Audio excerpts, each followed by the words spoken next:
Hello बच्चों, कैसे हैं आप। आई होप आप बिल्कुल ठीक होंगे। चलिए नेक्स्ट सेक्शन आज हम देखेंगे जो बहुत इम्पोर्टेंट है। इससे पहले हमने लास्ट टाइम सीड को ख़त्म किया था, जिसमें हमने सीड के बारे में जानकारी ली थी। आज हम फ्रूट्स के बारे में पढ़ेंगे। आफ्टर सीड फॉर्मेशन, जो फ्रूट फॉर्मेशन जो हुई है, फ्रूट्स कैसे होते हैं, उनके टाइप क्या हैं, वगैरह वगैरह के बारे में हम बात करेंगे। तो बच्चों चलिए शुरुआत करते हैं आज के लिए। सबसे पहले तो in most plant by the time the food develop from the ovary, आप ये देख रहे हैं कि मैंने बताने का प्रयास भी किया था कि ओवरी से ही ज़्यादातर फ्रूट का विकास होता है। Other floral part degenerate and fall of, और बाकी पार्ट जो है वो फॉल ऑफ हो जाते हैं। इसके लिए मैंने आपको एग्जाम्पल दिया था, जैसे कि आपको याद हो, मैं दोबारा आपको रियलाइज कराने की कोशिश करता हूँ। रिकॉल करिए थोड़ा सा। जैसे कि आप ये बैंगन में देखते हैं, ऐसे। तो यहाँ पर बैंगन के केस में कैलिक्स जो होते हैं वो परसिस्टेंट फॉर्म में होते हैं। ये कैलिक्स हैं, ठीक है। ये पार्ट सीड ऑफ नहीं हुआ है, ठीक है। ऐसे आप मटर में, मिर्च वगैरह, टमाटर वगैरह में देखते हैं। तो ये जो फ्लोरल पार्ट है, जो कैलिक्स है, वो शेड ऑफ नहीं हुआ है, अभी भी यहाँ पर मौजूद है, ऐसे जैसे आप इसको देख पा रहे हैं, ठीक है। अदरवाइज क्या होता है नॉर्मली बच्चों, जो हमारा ये थैलमस पार्ट है, ये स्टॉक है, तो ये जो कैलिक्स है ये भी शेड ऑफ हो जाते हैं। ये जो पेटल्स होते हैं कोरोला फॉर्म, ये भी शेड ऑफ हो जाते हैं। और तो ओवरी जो है वो आपकी फ्रूट में बदल जाती है। तो ऐसा हमने पढ़ा था, उसी के बारे में आगे डिटेल से बात करेंगे आज, ठीक है। तो सबसे पहले तो in a few species such as apple, strawberry and cashew, अगर आप इनमें बात करें तो एप्पल का एग्जांपल भी मैंने आपको दिया था। इसमें ऐसी स्पीसीज ये हैं बच्चों जिनमें thalamus also contribute to format in food formation, through food को ओवरी से डेवलपमेंट होता है वैसे तो, पर यहाँ पर थैलमस पार्ट भी फूड फॉर्मेशन में कंट्रीब्यूशन करता है, अपना हिस्सा देता है, यानी फूड फॉर्मेशन में हेल्प करता है। ऐसे फ्रूट्स को फॉल्स फ्रूट कहा जाता है। और most food however develop only from the ovary, लेकिन ज़्यादातर फूड जो है ओवरी से जन्म लेते हैं, इसलिए इनको ट्रू फ्रूट्स कहा जाता है। इसके लिए मैंने आपको डायग्रामेटिक समझाने का प्रयास भी किया था, उसको हम फिर से आगे देखते हैं। एक बार समझिएगा बच्चों कि क्या हुआ कि जो मान लीजिए ये एक ब्रांच है, कोई भी ब्रांच ले लीजिए ऐसे, उस पर ये स्टॉक लगा हुआ है ऐसे, ये उसका थैलमस पार्ट था, ये उसके कैलिक्स थे, ये उसका कोरोला पार्ट था, और यहाँ पे ओवरी, स्टाइल और स्टिग्मा, ऐसे फ्लावर को आप देख पा रहे थे। ये कैलिक्स मान लीजिए ऐसे। तो ये ओवरी जो है, अगर अब वो फ्रूट बन जाए, मान लीजिए स्टॉक है, जैसे ये टहनी बात कर रहे हैं, तो यहाँ पर अगर ये फ्रूट बनता है तो वो कुछ इस तरह से फ्रूट बनता है, जिसे आप ये देख पा रहे हैं। अंदर जो ओव्यूल था वो इसका सीड बन चुका है, और बाकी कैलिक्स और कोरोला दोनों यहाँ से सीड ऑफ हो चुके हैं, जैसे आप यहाँ देख पा रहे हैं। ऐसा होता है जैसे ये दिख रहा है। तो इसमें यहाँ पर ओवरी का पार्टिसिपेशन है, ना कि थैलमस यहाँ पर पार्टिसिपेट कर रहा है। पर अगर बच्चों, अगर हम ऐसे ही अगर बात करें तो ये जो स्टॉक है ऐसे, और ये थैलमस पार्ट है, ये कैलिक्स है, ये कोरोला है, ये ओवरी है, ये स्टाइल है और स्टिग्मा है। अगर हम ऐसे ऑब्जर्व करके देखें तो इस बार फ्रूट के फॉर्मेशन में ये थैलमस पार्ट जो है ये भी पार्टिसिपेट करेगा। जैसे डायग्रामेटिक समझिए एक बार, जो एप्पल में ओवरी पार्ट है वो सेंट्रल पार्ट ऐसे आपको दिखाई दे रहा होगा, ऐसे। यहाँ उसमें सीड्स नज़र आ रहे होंगे आपको, तो ओवरी पार्ट है ये। बाकी जो पार्ट है अब फ्रूट के फॉर्मेशन में, जैसे कि मान लीजिए कि ये हमारा एप्पल है ऐसे, ये उसका स्टॉक है, और मान लीजिए कि उसका लीफ है ऐसे ऐसे। तो अब ये ओवरी तो सेंटर में है, ये ओवरी है, अंदर जो सीड बने हैं वो ओव्यूल हैं, पर ये जो पार्ट है ये थैलेमस पार्ट है।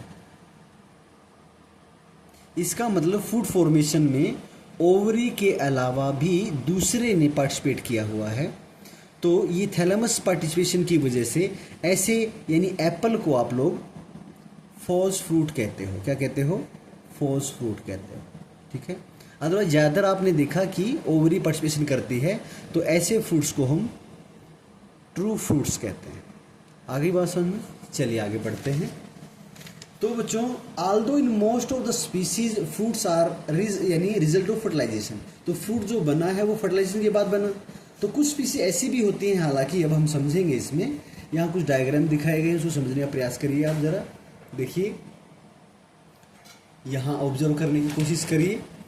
ये सेंट्रल पार्ट सीड फॉर्मेशन हो चुकी है, और अगर आप ट्रांसवर्सली काट कर देखें तो ऐसा आपको नज़र आता है आपका। तो इसमें ये एप्पल, इसमें आप देखें अंदर की तरफ सीड्स फॉर्मेशन हो गई, उसके बाहर ओवरल पार्ट है। ये जो खाने का भाग है, हिस्सा है ये वाला, ये थैलेमस से बना हुआ है। तो ऑटोमेटिकली बच्चों ऐसे फ्रूट को हम फॉल्स फ्रूट कहते हैं। हाँ, तो हम बात कर रहे थे कि कुछ फ्रूट जो होते हैं वो फर्टिलाइजेशन का रिजल्ट है, लेकिन कुछ फ्रूट ऐसे भी होते हैं जो बिना फर्टिलाइजेशन के भी बन जाते हैं। ऐसे फ्रूट्स को हम लोग पार्थिनोकार्पिक फ्रूट बोलते हैं। यानी अगर फूड फॉर्मेशन होती है बिना फर्टिलाइजेशन के, यानी मेल गैमेट जो है वो फीमेल गैमेट यानी एग सेल से नहीं मिलता है, बावजूद इसके फ्रूट बन जाता है, उसे हम पार्थिनोकार्पिक फ्रूट बोलते हैं। अब बनाना इसमें इसका एग्जाम्पल है। ये पार्थिनोकार्पिक होते हैं, और ज़्यादातर आपने बनाना को देखा होगा बच्चों कि वो सीड से नहीं, बल्कि वो एक्चुअल में दूसरे पार्ट, जो मान लो आपका प्लांट है, प्लांट की जड़ों से, यानी एक तरीके से जड़ से ऊपर का जो तना हिस्सा होता है, उसी से साइड से ब्रांचेज निकलती हैं जो ग्रो करती हैं और वो पूरे पौधे को जन्म देती हैं। यानी अगर आप एक बनाना का पेड़ उगाते हो तो उससे ऑटोमेटिकली कई सारे पेड़ अपने आप बन जाते हैं। वहाँ आप लोग अदर से सीड फॉर्मेशन या किसी तरीके से ग्रो नहीं कराते हो। ऐसे आपने एग्जाम्पल देखा भी होगा। तो ये पार्थिनोकार्पिक में अगर एग्जाम्पल आप देना चाहें तो बनाना का दे सकते हैं। हाँ, parthenocarpic can be induced through the application of growth hormone. तो यहाँ आप देख रहे हैं कि कलमी पौधे आपने देखे हो, कलम रोपण आपने देखा हो, कलम लगाते हैं जो, ठीक है, जिसको ये क्राउन वगैरह कटिंग के जरिए आप लोग उगाते हैं, तो उसमें आप हार्मोन का यूज करते हैं। ऐसे फ्रूट्स में खास तौर पर बीज नहीं होते हैं, तो उनको सीडलेस फ्रूट भी कहा जाता है। ये आप ध्यान रखिएगा बच्चों, काफ़ी इंपॉर्टेंट चीज़ है, इस पर फोकस करिएगा। चलिए हम आगे पढ़ लेते हैं। वैसे इसके बारे में आपने जो मधुमक्खियों के बारे में पढ़ा होगा उसका भी जिक्र मैं आगे करूँगा, वो आपका एनिमल्स में आएगा। हम प्लांट्स के बारे में पढ़ रहे हैं, इसीलिए हम प्लांट्स का एग्जाम्पल यहाँ पर ले रहे हैं। Seed offer several advantage to angiosperm. अब जो बीज बच्चों बन जाते हैं, और बीज जो सीड बने थे एक्चुअल में, जिसका ओव्यूल से सीड बना था, तो उसके कुछ एंजियोस्पर्म्स के अंदर जो हमारे ये फ्लोरिंग प्लांट्स हैं उनमें कुछ फ़ायदे उनको मिलते हैं। पहला फ़ायदा तो ये है, since reproductive process such as pollination and fertilisation are independent of water, seed formation is more dependable. यहाँ पर पहला तो ये होता है कि अगर मान लीजिए कि जैसे पोलिनेशन होता है या फर्टिलाइजेशन होता है, ये पानी पे डिपेंड नहीं करते हैं। खास तौर पर किसमें? Water. Seed formation is more dependable, जैसे सीड फॉर्मेशन में हेल्प करते हैं। आप इस बात को समझने का प्रयास करिए कि इस रिप्रोडक्टिव प्रोसेस जो होता है, जैसे पोलिनेशन वगैरह है, फर्टिलाइजेशन जो हो रहा है, आर इंडिपेंडेंट ऑफ वाटर, इनका पानी पे डिपेंड नहीं करता। जैसे आप देखें ब्रायोफाइट्स वगैरह में देखेंगे, उनका लाइफ साइकिल पानी के बगैर कंप्लीट नहीं होता है। +1 में थोड़ा बहुत पढ़ा होगा इसके बारे में आपने। Also seed have better adaptive strategy for dispersal of new habitat and help the species. यहाँ तक कि जो बीज होते हैं उन्होंने अलग अलग तरीके अनुकूलता हिसाब से, अनुकूल के होने के, वहाँ के डिस्पर्सल यानी नए हैबिटेट जहाँ वो रहना, आवास जिसको हम बोलते हैं, नए आवास के हिसाब से वो अपने स्ट्रेटेजिक एडेप्टिव यानी तरीके अपना लेते हैं वहाँ के मौसम, वहाँ के हिसाब से ढलने के अकॉर्डिंग। इसको हम एडेप्टेशन यानी अनुकूलता बोलते हैं। एडेप्टिव स्ट्रेटजी, तरीके अपना लेते हैं वो डिस्पर्सल के, कि उनको किस तरह से डिस्पर्स होना है और अपनी स्पीसीज को आगे बढ़ाना है। The species now. अब जो स्पीसीज है उसके बारे में थोड़ा सा प्रयास करिए समझने का। To colonise the other area, क्योंकि वो अपने आप को, अपनी स्पीसीज को ग्रो करना चाहते हैं, आगे बढ़ाना चाहते हैं, तो उस कोशिश में वो ऐसा एक तरीका अपना लेते हैं डिस्पर्सल का, उसी के बारे में जिक्र करेंगे। To colonise in other area as they have sufficient food reserve, यानी सीड के अंदर इतना भोजन जमा होता है बच्चों कि वो आगे ग्रो कर सके।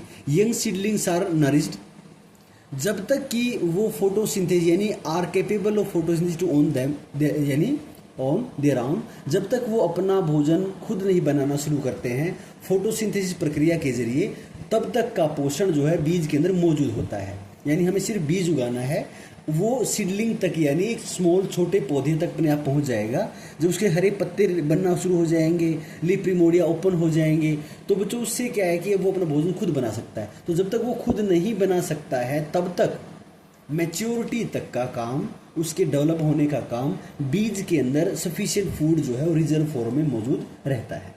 The hard seed coat provide protection, और यहाँ तक कि बीज जो होता है उसका जो सबसे बाहर का पार्ट हमने बात करी थी, यानी जो मीजोकार्प था, उसके बाद एक अंदर की तरफ जो है एंडोकार्प, और फिर बीज यानी सीड के बाहर का जो कोट होता है, ठीक है, पेरिस्पर्म हम बात कर रहे थे, तो वो सीड जो है उसको बाहर से हार्डनेस जो मिलती है वो उसको एम्ब्रियो फॉर्म में प्रोटेक्शन देने का भी काम करता है। बीइंग प्रोड्यूस सेक्सुअल प्रोडक्शन, तो सेक्सुअल प्रोडक्शन के दौरान they generate new generic combination leading to variation.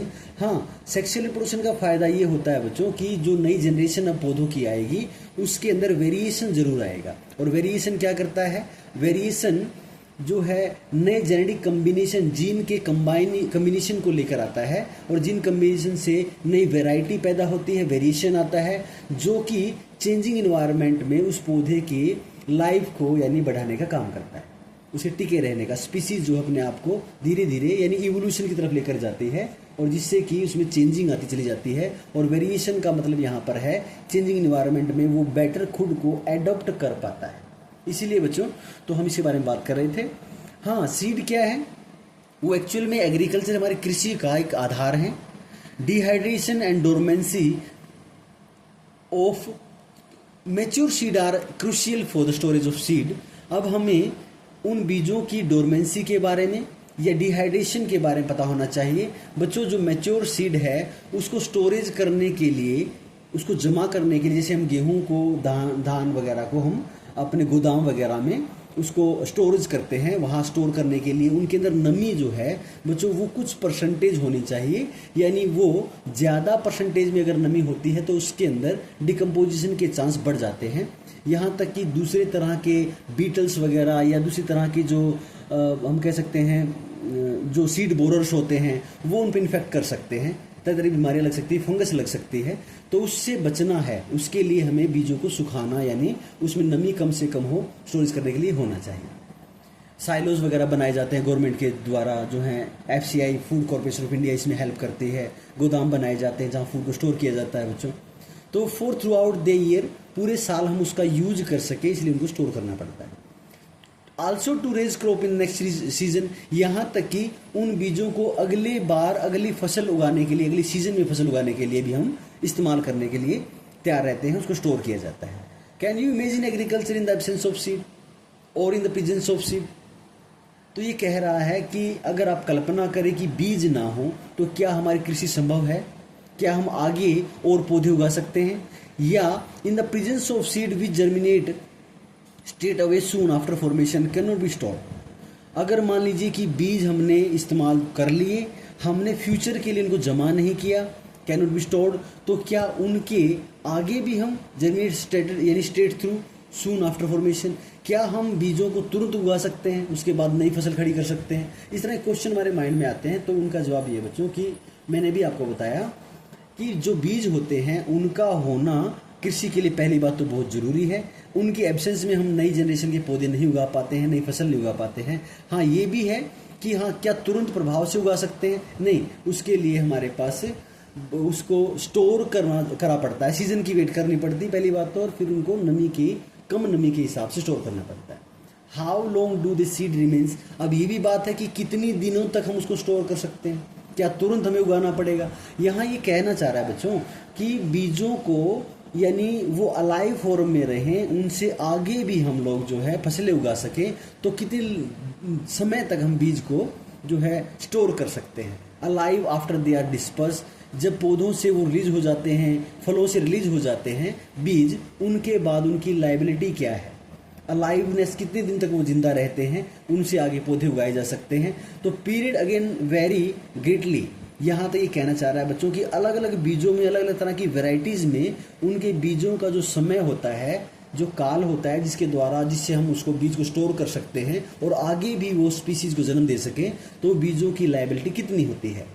तो ये कहना चाह रहा है जो कुछ स्पीसीज ऐसी भी होती हैं जहां बीजों को डिस्पर्स यानी lose viability within few month, कुछ बीज ऐसे होते हैं बच्चों, जो प्रजातियां ऐसी होती हैं जिनके बीजों की वाइबिलिटी यानी वो आगे फसलों को जन्म दे सके, वो वाइबल रहें, अलाइव रहें इस फॉर्म में, तो वो कुछ महीनों तक का हो सकता है। Seed of a large number of species for life और सेवरल ईयर, यहाँ तक कि कुछ सालों तक भी बीजों को रखा जा सकता है। कुछ सीड तो इतने ज़्यादा समय तक अलाइव रखे जा सकते हैं कि लाखों यानी उनको हजारों सालों तक या सैकड़ों सालों तक जमा करके रखा जाएगा, तब भी वो जिंदा ही रहेंगे। इसके लिए वैसे बच्चों मैं आपको बता दूं कि बीज का जो बाहर का आवरण होता है, यानी इसके ऊपर जो कोटिंग होती है, जो सीड का बाहरी सीड कोट होता है, उसका बड़ा रोल इसके लिए होता है। जैसे आप लोगों ने पोलन ग्रेन के केस में भी पढ़ा था, उसमें स्पोरोपोलेनिन जो है डिपोजिट हो जाता है, एक हार्ड सब्सटेंस जो उसको लाइबल रखता है, लंबे समय जिंदा रखता है। तो दे आर सेवरल यानी record of very old yet viable seeds, यहाँ तक कि बच्चों कई रिकॉर्ड भी इसके लिए बने हुए हैं, या कह सकते हैं कि very old yet viable seed बीज जो हैं वो सेवरल रिकॉर्ड्स हैं, उनके नाम हैं, जैसे कि बीज कितने समय तक जिंदा रहता है। सबसे ओल्डेस्ट अगर हम कहें, सबसे पुराना अगर हम सीड कहें तो वो ल्यूपाइन का है, यानी ल्यूपिनस एक्टिडस बोलते हैं इसको। ये एक्सकेवेटेड फ्रॉम आर्टिक टुंड्रा, इसको आर्टिक टुंड्रा प्रदेश जो ठंडे प्रदेश हैं उनसे लिया गया था, टुंड्रा से लिया गया था, जहाँ वो ज़्यादा बर्फ़ पड़ी रहती है। तो ये जाहिर सी बात है बच्चों की बर्फ़ के अंदर जो माइक्रोबियल एक्टिविटी होती है वो भी कम होती है, तो उसको भी इसका सहारा मिला होगा, वहाँ से उसको लिया गया था, निकाला गया था।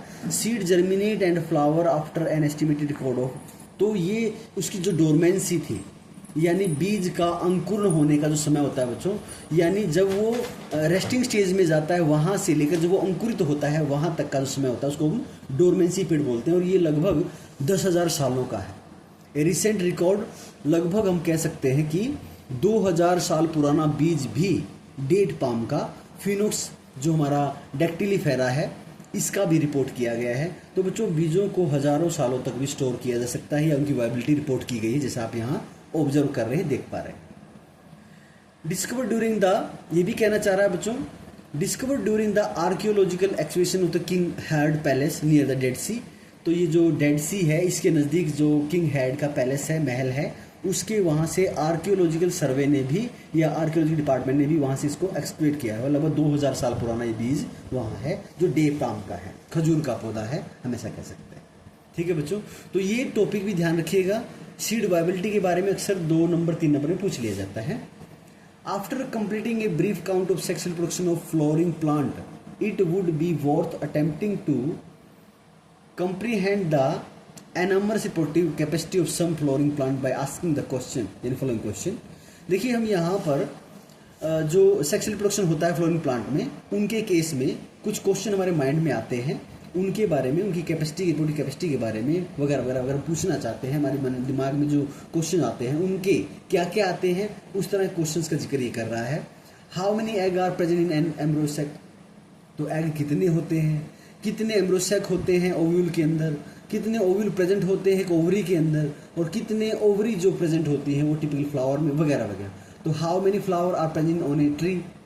अब देखो बच्चों कि एक पौधे पर कितने फूल हो सकते हैं, एंड सो बहुत सारे क्वेश्चन हमारे माइंड में आते हैं, या एक बार में एक फ्लावर के अंदर कितनी ओवरी हो सकती हैं। तो ये कार्पल फॉर्म में डिपेंड करता है। वैसे एक ओव्यूल से एक ही सीड बनता है, और इसके बारे में कितने एग हो सकते हैं, जैसे मल्टी कार्पलरी है, मैं पहले भी जिक्र कर रहा था, या कितने ओव्यूल प्रेजेंट है उसमें, या कितने ओव्यूल, एक ओवरी के अंदर कितने ओव्यूल हो सकते हैं, वगैरह वगैरह। तो बच्चों इनकी जवाब हम आगे कुछ लेने का प्रयास करेंगे, वैसे समझिए इन बातों को कि एक ओव्यूल है वो सीड में बदलता है, और ओवरी तो अगर आप मल्टी कार्पलरी है तो उसका जॉइंट फॉर्म में है, यानी वो फ्यूज फॉर्म में है, या वो सेपरेट फॉर्म में है, फ्री है, उस पर भी डिपेंड करता है। तो एक सीड जो बनता है वो एक ओव्यूल से बनता है, इससे आप अंदाज़ा लगा सकते हैं। हाँ, कार्पल कितने हैं, मल्टी कार्पली फ्रूट है तो मल्टी कार्पली होने पर मल्टीपल फ्रूट्स भी बनेंगे, सीड फॉर्मेशन होगी वगैरह। तो can you think of some plant in which plant fruit contain very large number of seed?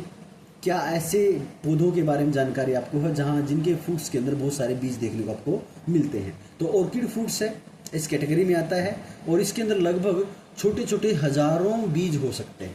तो आप ये समझ लीजिए कि फ्रूट तो एक ही है पर बीज उसमें बहुत सारे हैं, इसका मतलब उसके अंदर ओव्यूल की संख्या ज़्यादा होगी।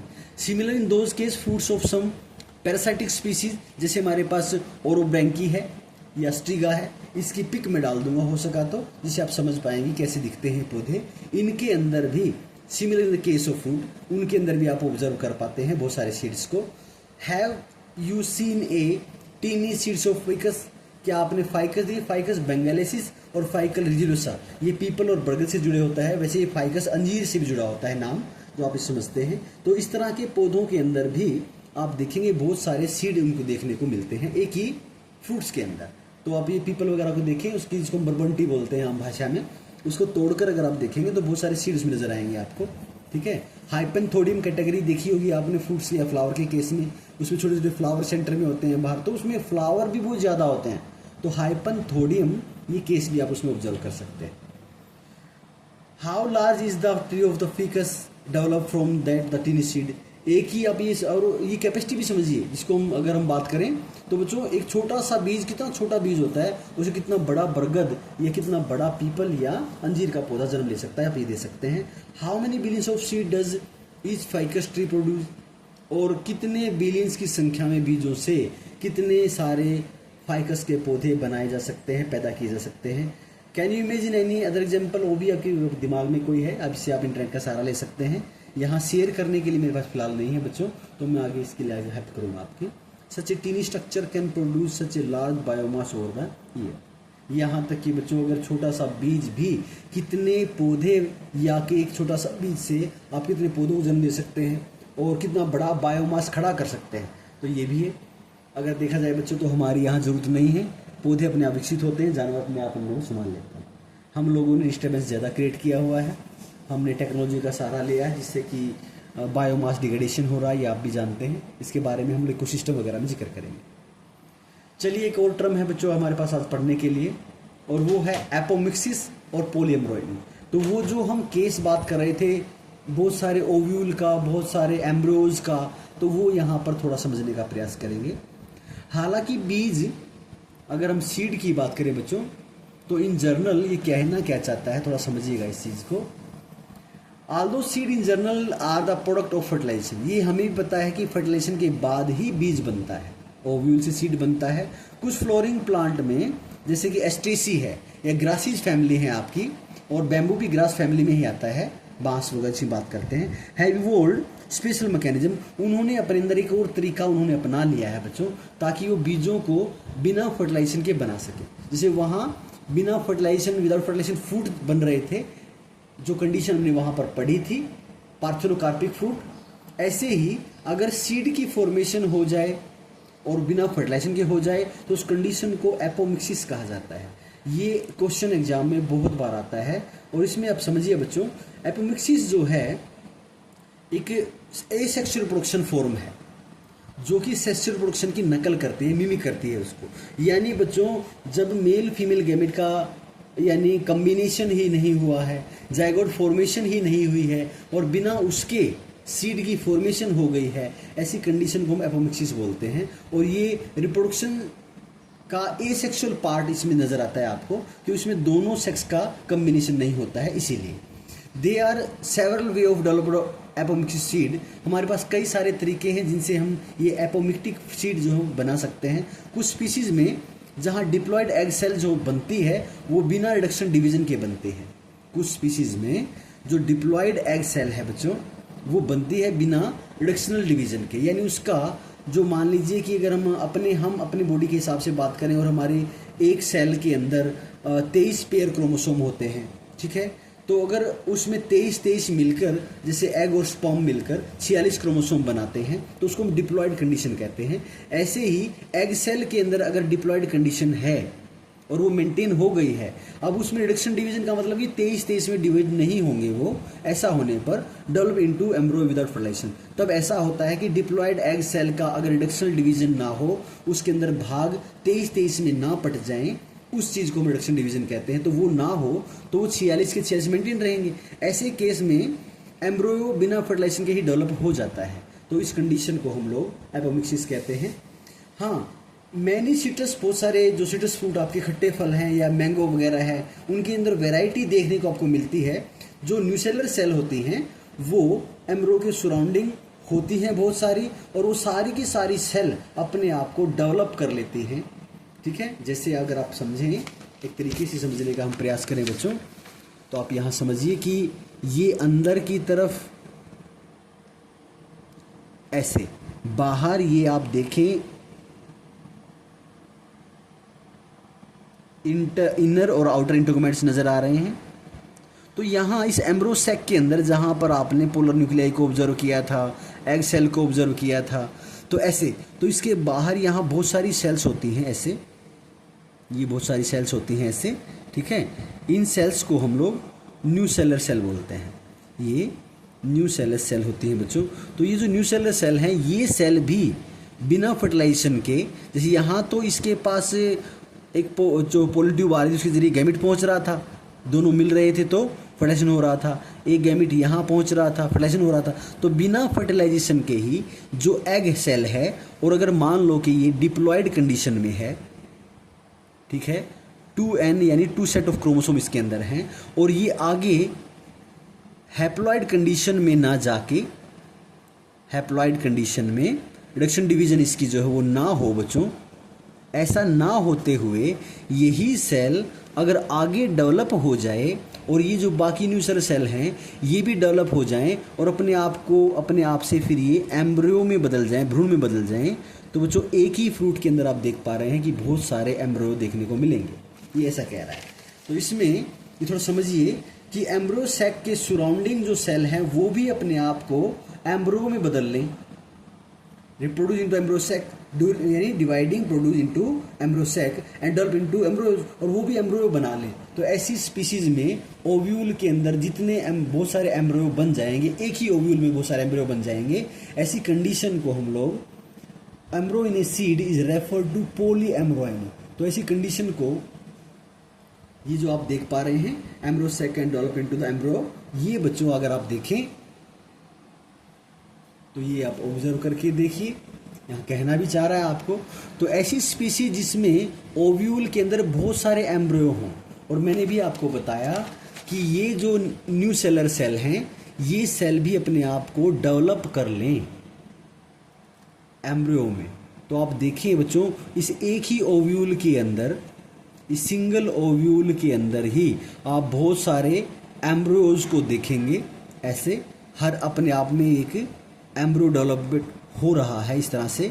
तो अगर ये ऐसे डेवलप हो जाएं तो आप यहाँ एक कंडीशन पढ़ेंगे जिसको हम पॉली एम्ब्रियोनी बोलते हैं, पॉली एम्ब्रियोनी इसको हम बोलते हैं, ठीक है। यहाँ बहुत सारे एम्ब्रियो आपको देखने को मिलेंगे।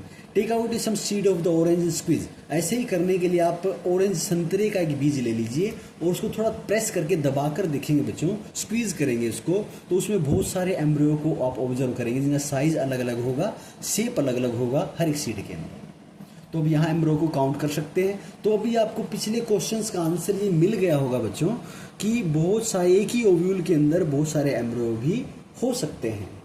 तो ये कई क्वेश्चन आपके माइंड में जो आ रहे थे उनकी ये यहाँ जवाब आपको मिल रहा होगा।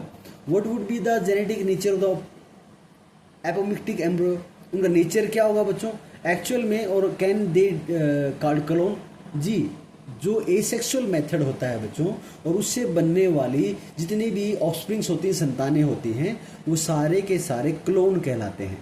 और इसके लिए एक वर्ड यूज किया जाता है बच्चों, ऐसे ऑर्गेनिज्म जो जेनेटिकली और मोर्फोलॉजिकली सिमिलर हों, ऐसे ऑर्गेनिज्म को हम लोग क्लोन्स कहते हैं। तो ये आप यहाँ समझिएगा बच्चों, जैसा आपको ये बताने का प्रयास कर रहा है। तो इस तरह से एपोमेटिक एम्ब्रॉय जो होते हैं उनका नेचर जेनेटिक कम्बिनेशन ना होकर, उनमें वेरिएशन ना होकर उनमें एक ही तरह के जीन होते हैं, तो वो जेनेटिकली यानी और मोर्फोलॉजिकली सिमिलर होंगे, तो उनको हम क्लोन कह सकते हैं। इसके अलावा बच्चों एक बहुत इंपॉर्टेंट टॉपिक पर हम डिस्कस करेंगे अभी, जो हाइब्रिड वैरायटी है।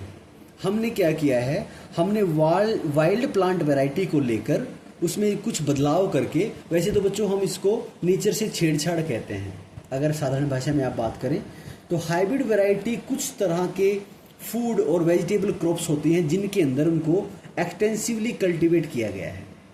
Hybrid variety of several of the our food and vegetable crops, तो हमारी बहुत सारी फसलें हैं जो इसका इस्तेमाल हम लोग वेजिटेबल सब्जियां वगैरह फ्रूट्स वगैरह हैं खाने का इस्तेमाल करते हैं, तो उनको हमने हाइब्रिड कर दिया है। ये हाइब्रिडाइजेशन क्या है, इसका मतलब बच्चों कि हमने अलग अलग वैरायटी को लेकर एक ही यानी अलग स्पीशीज को लेकर कंबाइन करा के एक ही स्पीशीज तैयार कर दी है, इसको हम हाइब्रिड बोलते हैं। कल्टीवेशन हाइब्रिड हैज यानी ट्रिमेंडसली इंक्रीज प्रोडक्टिविटी, और ऐसा करने से ऐसा हुआ है कि बहुत ज़्यादा अमाउंट में उनकी पैदावार बढ़ी है, प्रोडक्टिविटी बढ़ी है हाइब्रिड से। ठीक है, हाइब्रिड का फ़ायदा भी है बच्चों, क्या फ़ायदा हम बात करेंगे, समस्याएं भी कुछ आती हैं, हमें प्रॉब्लम्स भी आती हैं। जैसे हाइब्रिड सीड हम जब कम्बिनेशन से बनाते हैं तो वो बीज हमें हर साल तैयार करने पड़ते हैं। आप यूँ समझिए, एक तरीके से समझने का प्रयास करिए, मैं आपको बताऊँ। जैसे मान लीजिए ये जो स्टॉक है, यानी ये वो हिस्सा है जो पानी के अंदर या सॉरी मिट्टी के अंदर जो है जड़ें इसको रखा गया, ये हमारी कोई टैप रूट सिस्टम में है, ये तना हमने ले लिया है, इसको हम जो स्टॉक बोलते हैं।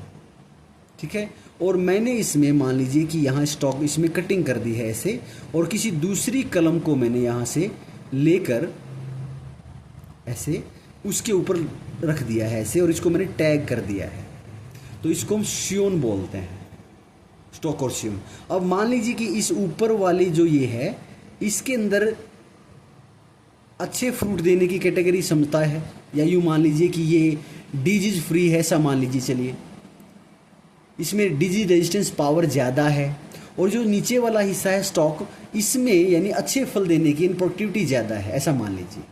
ठीक है, या फिर ये ड्रॉट वगैरह से कंडीशन में लड़ सकता है, सूखे वगैरह से लड़ सकता है, कम पोषण सकता है, तो दोनों कैटेगरी को मैंने मिला दिया।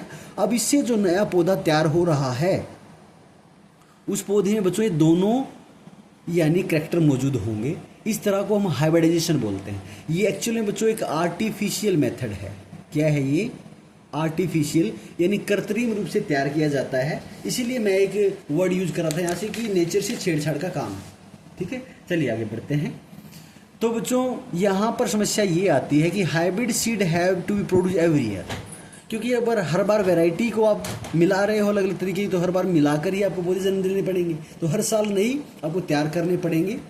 If the seed collect from the hybrid are sown, अगर हम हाइब्रिड से लिए गए बीजों को उगाते हैं तो plant in progeny will segregate, और उनके जो करैक्टर हमें चाहिए वो सेग्रीगेट हो जाएंगे। अब लॉ ऑफ सेग्रीगेशन क्या कहता है बच्चों कि जब उसमें गैमेट फॉर्मेशन होगी ना, तो एक गैमेट दूसरे कैरेक्टर लेकर और एक गैमेट दूसरे कैरेक्टर लेकर अलग अलग हो जाएगा। इसका मतलब ये हुआ कि गैमेट फॉर्मेशन के दौरान जो कैरेक्टर है उनका सेपरेशन हो जाएगा, इसी को हम लॉ ऑफ सेग्रीगेशन कहते हैं, जो हम बात करेंगे, और ये हम हमारे हेरिडिटी वेरिएशन चैप्टर में पढ़ने का प्रयास करेंगे। हमारे मेंडल ने इसके लिए काम किया था।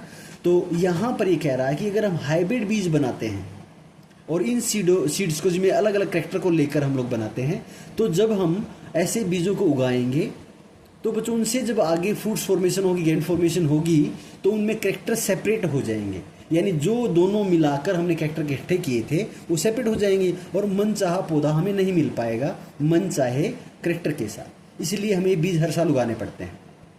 The plant in the progeny will segregate, do not maintain hybrid character. तो मैंने यही आपको बताया कि हाइब्रिड कैरेक्टर मेंटेन नहीं रहेंगे। अब इसको छोटा स्ट्रक्चर के हिसाब से समझने का प्रयास करिए आप। जैसे मान लो बच्चों कि मेरे पास ये एक सीड, या मेरे पास ये एक, हम एग्जाम्पल तौर पर ले लेते हैं, ठीक है, ये हाइब्रिड सीड है, और इसमें मान लें दो कैरेक्टर हैं बच्चों, ये ए कैरेक्टर है और ये बी कैरेक्टर है, ऐसे मान लीजिए हमने इसे तैयार कर लिया।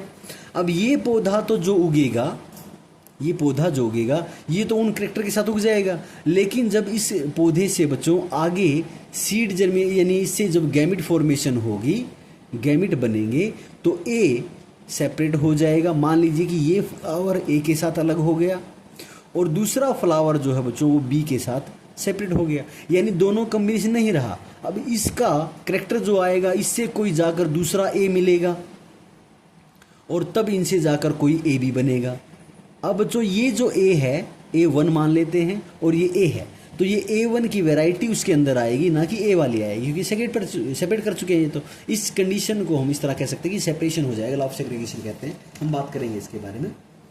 तो अब ये समझिए कि production of hybrid seed is costly and has cost of the hybrid seed become too expensive for the farmer. एक तो बात ये भी है, इसने कहा कि कैरेक्टर मेंटेन नहीं हो पाएंगे, एक समस्या तो ये है, हमें हर साल बीज उगाने पड़ेंगे, हर साल तैयार करने पड़ते हैं। दूसरा कि ये बहुत महंगा खर्चीला काम है, जो आम किसान के लिए, फार्मर के लिए बच्चों बहुत महंगा सौदा होता है, यानी एक्सपेंसिव मैटर, खर्चा ज़्यादा होता है इसमें, ऐसे बीज महंगे होते हैं। If these hybrids are made into apomict, यानी if these hybrids are made into यानी एपोमिक्ट, अगर इनको एपोमिक्ट बना लेते हैं बिना फर्टिलाइजेशन के, हम इस पर काम कर लेते हैं, तो there is no segregation character, तो कैरेक्टर का सेग्रीगेशन नहीं होगा। यानी ऐसे हाइब्रिड सीड को एपोमिक्टिक तैयार करके, यानी उनको डिप्लॉयड कंडीशन से बिना रिडक्शन डिवीजन के आगे ग्रो कराया जाए, बिना फर्टिलाइजेशन के ग्रो कराया जाए, तो ये आगे काम कर सकते हैं। Then the farmer can keep on using the hybrid seed to raise new crop year after year. तो इनको एपोमिक्टिक कंडीशन में यूज करना पड़ेगा इन बीजों को, जिससे कि हर बार हमें नए बीज तैयार करने नहीं पड़ेंगे, यानी बिना फर्टिलाइजेशन के ही इन पौधों का विकास किया जा सकता है।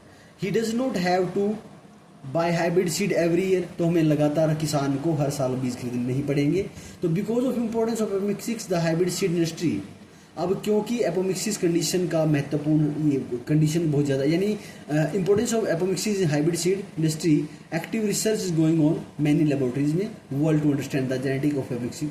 तो एपोमिक्सिस के जेनेटिक कॉम्बिनेशन को समझने के लिए अलग अलग लेबोरेटरी प्रयोगशालाओं में काम चल रहा है, रिसर्च वर्क चल रहा है, ये कितने कामयाब हैं, और इसके लिए बहुत सारी बड़ी बड़ी इंडस्ट्रीज इसके लिए काम कर रही हैं। और इसके अलावा बच्चों and to transfer apomictic gene into hybrid variety, और उन एपोमिक्टिक कंडीशंस को, जीन को हम लोग हाइब्रिड में लेकर आ रहे हैं, इस पर रिसर्च वर्क चल रहा है। तो बच्चों ओवरऑल समरी पढ़िएगा, इसके क्वेश्चन आंसर करिएगा। अगर कहीं पे कोई कंटेंट है बच्चों जो समझ नहीं आया है, उसको आप लोग मुझसे डिस्कस कर सकते हैं, कमेंट जो है वो कर सकते हैं बच्चों। तो प्लीज़ फोकस करिए, पढ़िए, मेहनत करिए, आगे बढ़ते रहिए, ठीक है। Thank you.